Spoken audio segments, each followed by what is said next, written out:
नमस्कार। आजिर कवितार शीर्षक है बापूंकर तीन मांकड़।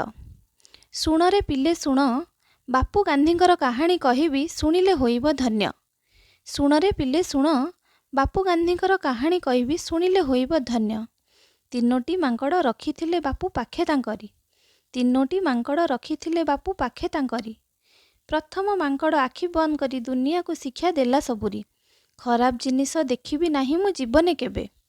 द्वितीय मांकड़ कान दुईटी को चापी धरी बसी रही दंभे, खराब कथा मु शुणिबी नाही। तृतीयटी पाटी बंद करी कहे, खराब कथा मु कहिबी नाही। पशु होइले भी मांकड़ सेही, मनीष जाति को चेताई दियंती।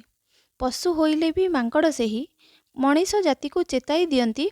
भूल बाटरे न जारे तुही। कहिबनी केबे खराब कथा, शुणिबनी केबे खराब कथा, देखिबनी केबे खराब कथा। मनीष जाति तो मने रखी था, शुणिल तो पिले मांकड़ कथा।